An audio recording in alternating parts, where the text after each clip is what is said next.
கிறிஸ்துவுக்குள் பிரியமானவர்களே, இந்த நாளுக்கான கர்த்தருடைய வார்த்தை மற்றும் உங்களுடைய அற்புதங்களுக்கான ஜெபத்தை உங்களோடு கூட பகிர்ந்து கொள்ள நான் ஆசைப்படுகிறேன்.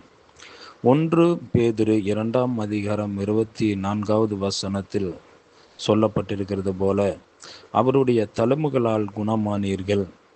இந்த நாளிலே நீங்கள் எப்படிப்பட்ட சூழ்நிலையில் இருந்தாலும், நீங்கள் வியாதியோடு இருந்தாலும், உங்களுடைய சூழ்நிலைகள் எப்படிப்பட்டதாக இருந்தாலும், அவருடைய தழும்புள்ள கரம் உங்களை இப்பொழுது நிரப்பி, அந்த தழும்புள்ள கரத்தின் வல்லமையினாலே உங்களுக்கு ஒரு அற்புதத்தை கர்த்தர் செய்ய விரும்புகிறார்.